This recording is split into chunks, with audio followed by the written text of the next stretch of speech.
Schedule caste. Schedule tribe, tribe क्या है ये जानना ज़रूरी है।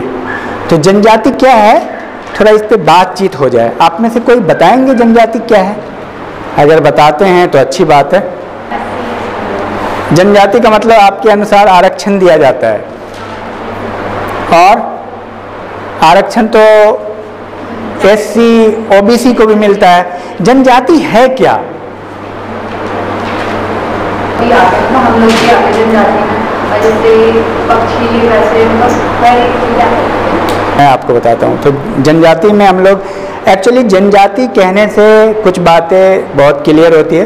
वो ये है कि वो पिछड़े लोग जो आम तौर पे, सामान्य तौर पे जो इसका अर्थ है, जो जंगल में निवास करते हैं या पहाड़ी क्षेत्रों में रहते हैं जहाँ पे साधन कम से कम हैं, जंगलों में रहते हैं। जैसे आपने नाम सुना है, भोटिया का नाम सुना है, जौनासारी का नाम सुना है, लेकिन इनमें से कई अब वो पिछड़े इलाके में नहीं रहते हैं। लेकिन जनजाति कहने से इसका अर्थ यही होता है, मानव शास्त्र के लोग, हम जिस विज्ञान में इसको पढ़ते हुए है एंथ्रोपोलॉजी, जनजाति में उन सारे लोगों को सम्मिलित करते हैं जो पिछड़े इलाके में रहते हैं, पहाड़ी क्षेत्रों में रहते हैं। जनजाति की खासियत यह है, उसकी विशेषता यह है कि उसका एक विशेष नाम होता है। क्या होता है?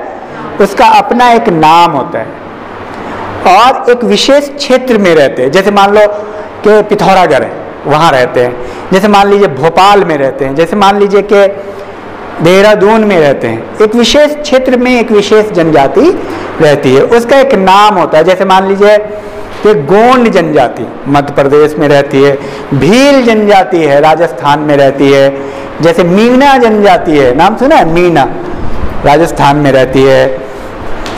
उत्तराखंड में रहने वाली जनजाति है जौनासारी, बुक्सा, उसके बाद भोटिया, राजी, ये सब जनजातियाँ, ये सब अपने अपने क्षेत्रों में रहती है। इसका एक विशेष कुल भी होता है, विशेष नाम भी होता है। ठीक है, इनकी अलग अलग वेशभूषाएं हैं। क्या है? वेशभूषा अलग होती है, इनकी संस्कृति अलग होती है, इनका कल्चर डिफरेंट होता है, इनका रेस अलग होता है, इनकी प्रजाति अलग होती है। रेस है बायोलॉजिकल थिंग्स है। जैसे कुछ लोग गोरे हैं, कुछ जनजातियाँ गोरी है। आमतौर पर जनजाति कहने पे लोग समझते हैं काले होंगे और जंगलों में होंगे, लेकिन ऐसी बात नहीं। कुछ जनजातियाँ बहुत सुंदर होती है, कुछ जनजातियाँ काली होती हैं, लेकिन वो भी तो, सुंदरता भी तो सब्जेक्टिव है ना। ऐसा कई बार मिस यूनिवर्स और मिस वर्ल्ड जो है, काले काले लोग भी चुने जाते हैं, काली लड़कियाँ बहुत सुंदर होती है। ठीक है, तो वो भी सब्जेक्टिव है ना। किसी को गोरा पसंद है, किसी को काला पसंद है।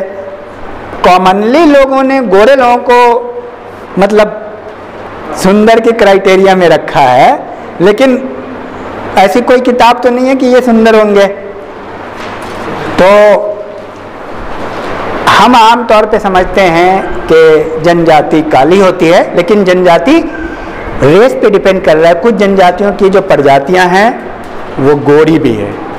ठीक है, बहुत सारी है, बहुत सारे जनजाति हैं, आपको हर जगह मिल जाएंगे जनजातीय लोग। तो क्या क्या है जनजातीय कैरेक्टर? विशेष नाम, विशेष क्षेत्र, विशेष संस्कृति, विशेष वेशभूषा, विशेष खान पान। इसी को दिमाग में रखना है, ये पॉइंट आपको एग्जाम में लिखना है, ये आएगा क्वेश्चन। और ये मैं ये भी बता दूं, ये सिलेबस BA में भी है, MA में भी है, नेट में भी क्वेश्चंस आते हैं, समझ रहे हैं? तो ये हर जगह आपको काम आएगा। अब जैसे क्वेश्चन आ जाएगा जनजाति क्या है, उसकी विशेषता बताए। तो क्या क्या विशेषता है? विशेष नाम, विशेष क्षेत्र, विशेष संस्कृति, विशेष वेशभूषा, विशेष बोली, विशेष धर्म। जनजातियों की अपनी विशेष विचारधारा होती है, स्पेशल जनजातियों की अपनी विचारधारा है।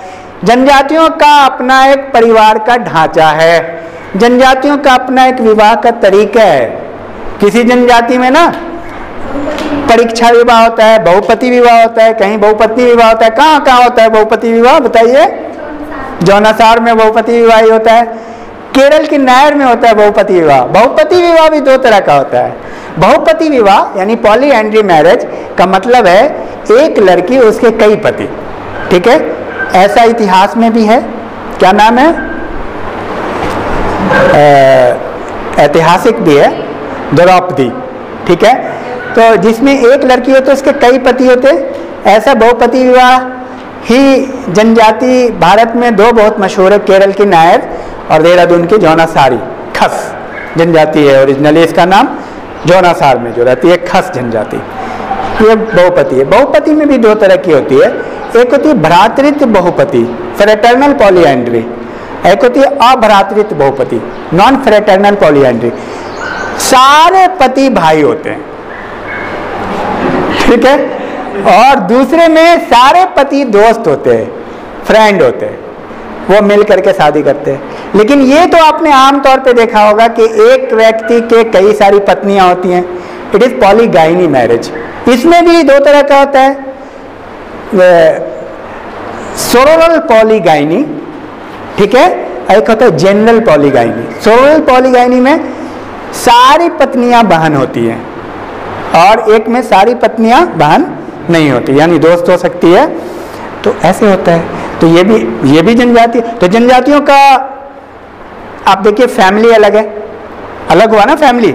अब एक फैमिली में एक पति और 4 पत्नियां, एक फैमिली में, ये तो खैर एडवांस सोसाइटी में भी रहा है अभी तक। और जनजातियों में एक पत्नी कई सारे पति, उसमें भी अनलिमिटेड, ऐसा नहीं कि 4 ही है या 5 है, वो उनके मतलब स्कोप पे डिपेंड करता है। इसकी वजह क्या रही, वो सारी चीज़ें आपको जाननी चाहिए। बहुत सारी चीज़ें हैं, बहुत सारी बातें हैं। अब जनजातियों में विवाह अलग अलग तरीके के होते हैं। क्या क्या होता है, एक होता है परीक्षा विवाह, लड़कियों को या लड़कों को, कई बार विशेषकर लड़कियों को या कई बार विशेषकर लड़कों को या दोनों को एक परीक्षा, एक टेस्ट क्वालिफाई करना पड़ता है। उस टेस्ट में क्या है कि जैसे एक होता है हठ विवाह। हठ विवाह में क्या होता है कि लड़की जबरदस्ती जो है ना लड़के के घर में जा करके रहती है, जबरदस्ती हठी रहती है, इंट्रूजन कहते हैं, इंट्रूजन मैरिज।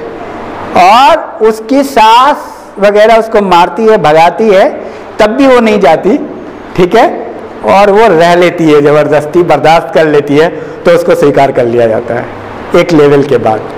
ये हठ विवाह। एक है परिवीक्षा विवाह जिसकी हम बात कर रहे थे, उसमें क्या कह रहे कि लड़का को परीक्षा देना पड़ता है और लड़की को भी परीक्षा दे, एक दूसरे के साथ रहते हैं फॉर ए शॉर्ट मोमेंट, मतलब कुछ टाइम के लिए, महीना, 4 महीना, साल भर साथ रहते हैं, और वो टेस्ट करते हैं एक दूसरे का कि हम साथ रह सकते हैं कि नहीं। वो एक ही साथ रहते हैं पति पत्नी के लिए, लेकिन इट इज़ ए टेस्ट कि सही मानों में हम एक दूसरे को निभा पाएंगे कि नहीं।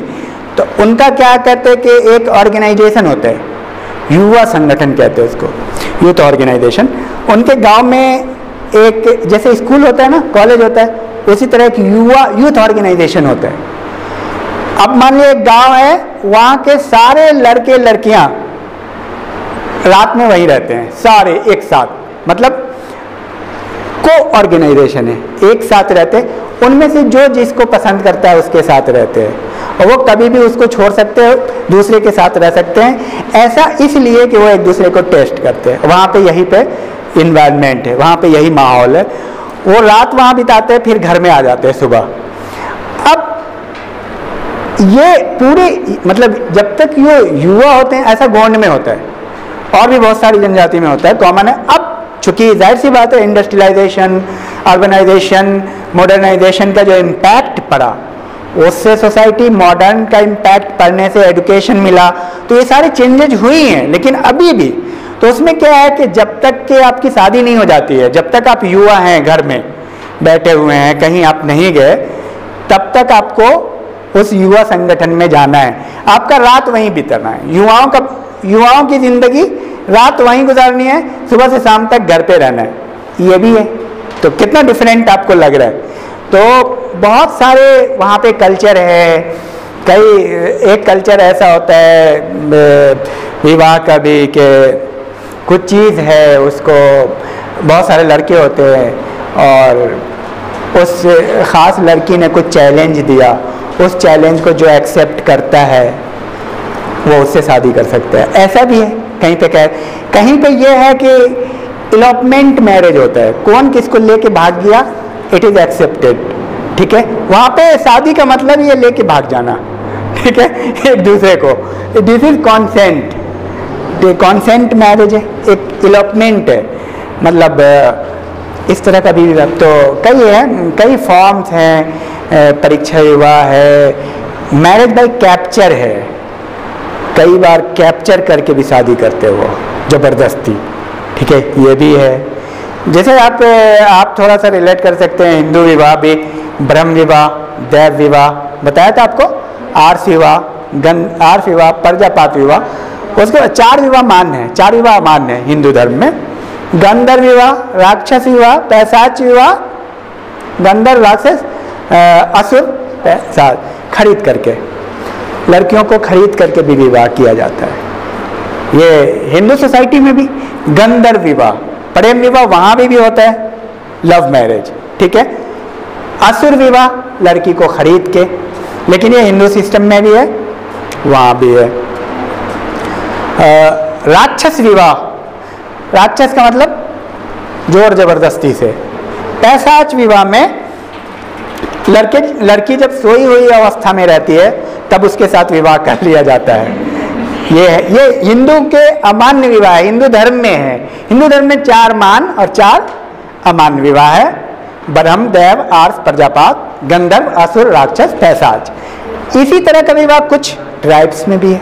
तो ये सब कल्चर है, बिलीफ सिस्टम भी है उनका अलग अलग। ट्राइब्स में मैजिक का बहुत इम्पोर्टेंस है, चूँकि सोसाइटी काफ़ी ज़्यादा जंगल, इन सब पहाड़ में रहती है, तो वहाँ पे जादू भी 2 तरह का होता है, काला जादू और सफ़ेद। रक्षात्मक रूप से जादू को लेते हैं, डिफेंसिव, मतलब जादू करके निकलेंगे कि कोई मेरा कुछ नहीं कर पाएगा। जब भी वो घर से बाहर जाते हैं तो ये सारी चीज़ें हैं, ये है ट्राइब का सही माने।